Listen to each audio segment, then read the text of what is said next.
ഞാനിന്നൊരു എൻ്റെ വീട്ടിലെ പൂക്കൾ അത് കാണിച്ചു തരുന്നില്ലേ.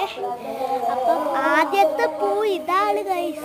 നല്ല ഭംഗിയുള്ള ഈ പൂവിൻ്റെ പേര് ഇത് നമ്മുടെ തെറ്റിപ്പൂ, റെഡ് ഇരിക്കുന്ന തെറ്റിപ്പൂ.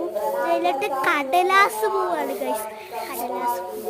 കടലാസ് പൂ നിങ്ങളുടെ വീട്ടിലുണ്ടെങ്കിൽ കമൻറ്റ് ചെയ്യണം. നല്ല രസമില്ലേ കടലാസ് കടലാസ്. അത് കഴിഞ്ഞിട്ട് ഞാൻ വേറൊരു പൂ, അതാണ് ചെമ്പരത്തിപ്പൂ. ചെമ്പരത്തിപ്പൂ നല്ല ഭംഗിയില്ലേ? നിങ്ങളുടെ വീട്ടിലുണ്ടെങ്കിൽ കമൻറ്റ് ചെയ്യണം.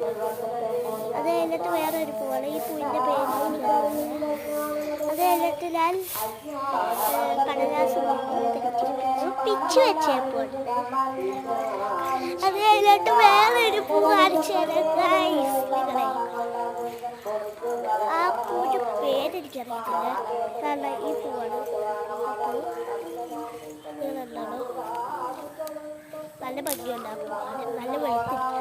അതിൻ്റെ അകത്തുനിന്ന് റെഡ് കളർ വരും. പിന്നെ നിങ്ങളുടെ വീട്ടിൽ പൂക്കളെല്ലാം കമൻറ്റ് ചെയ്യണം, ലൈക്ക് ചെയ്യണം. താഴെ കാണുന്ന റെഡ് ബട്ടണിൽ ഞെക്കണം.